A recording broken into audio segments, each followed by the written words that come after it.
Զրուցակիցը քաղտեխնոլոգ Արմեն Բադալյանն է։ Պարոն Բադալյան, այսօր հայ-իրանական հարաբերությունների կոնտեքստում ինչ պիտի արվի Հայաստանի կողմից, որ չի արվում, եւ ինչպիսի զարգացումներ եք տեսնում տարածաշրջանում հենց Իրանի դերակատարմամբ։ Նախ Հայաստանում շատ սխալ տեսակետներ է տարածվում, որ հարավային Կովկասը գտնվում է կամ Ռուսաստանի, կամ Թուրքիայի ազդեցության ներքո, մեկը միշտ հիշեք,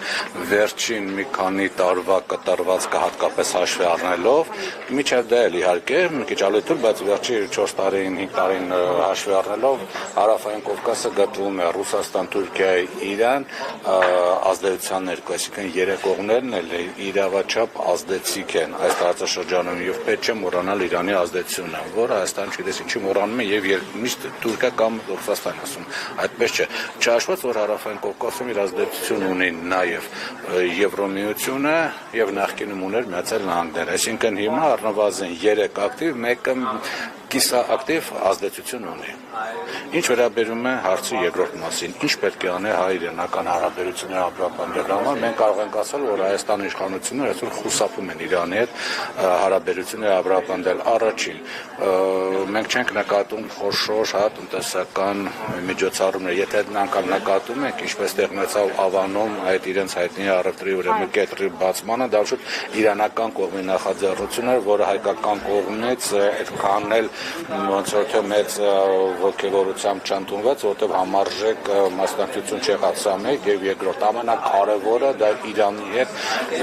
ինչի մասն Իրանը բազմացիվ անգամ անուղղակի նշել է, Իրանի հետ ռազմաքաղաքական համագործակցության պայմանագրի ստորագրելն է, որովհետեւ մի բան պետք է ֆիքսենք ու սա հստակ իմանանք։ Այն հանգամանք ասենք, խնդրին ասենք, որ 44-րդ պատերազմից հետո Ադրբեջանը իր զինուժով ուժով չի բացել Զանգեզուրի միջանցքը, դա միայն իշնորհիվ Իրանի Իսլամական Հանրապետության ջանքերի, որի ասենք հզորությունը այնքան է, որ ուղղակի թույլ չի տալիս այդ միջանցքի բացմանը, որովհետև Իրանը դա կարմիր գիծ է, ինքը չի հատում։ Այո, այդ միջանցքի բացման մեջ հակակրված են Արևմուտքը, Ադրբեջան, Թուրքիա կամ Թուրքիա, այսպես զույգ է նրանք կցოთ Ադրբեջանը եւ ինչ որ չափ նաեւ Ռուսաստանը, այդ նոյեմբերի 9-ի հետ հայտնի ուրեմն համաձայնագրով եւ միակ դեմը այդ գաղափարին Զանգեզուրի միջանցքի բացմանը դա Իրանի Իսլամական Հանրապետությունն է, սա ֆիքս է, որովհետև մի բան Իրանը շատ լավ հասկանում է, երբ որ կբացվի Զանգեզուրի միջանցքը, եթե դա բացվի, դա նշանակում է թուրքական աշխարհի միավորում Թուրքիայից մինչև Պակիստան եւ այն պահին, երբ որ Զանգեզուրի միջանցքի վրա բարձրանան Ադրբեջանի եւ Թուրքիայի դրոշը, մեկ օր հետո այդ դրոշները բարձրանալու են Թավրիզում, որտեղ Զանգեզուրի միջանցքը գոյաբանական խնդիր է Իրանի համար, դրա համար նա կատեգորիկ դեմ է։ Եվ սակարկման չի գնա Իրանը։ Որևէ պարագայում։ Միայն մի դեպքում, երբ որ այնպիսի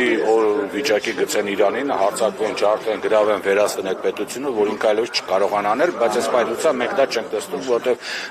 պետք է ընդունենք, որ Իրանը արդեն տարածաշրջանային եւ Թուրքիայից դեպ նշենք բավականին արդեն ուժեղ, որտեղ ինքը իր պրոքսին ունի, Թուրքիան չունի, կամ շատ ավելի քիչ ունի, ինքը Իրանը ռեգիոնալ ուրեմն բան է հանդիսանում, հզոր խաղացող է հանդիսանում եւ սակարկման չի գնում բազմաթիվ ուրեմն անգամ կրկնելով միջև շարքային падգամով քաղաքագետ падգամ եւ նաեւ падգամից միջև բարձր հոգեվոր առաջնորդի հայտարարություն։ Շնորհակալություն։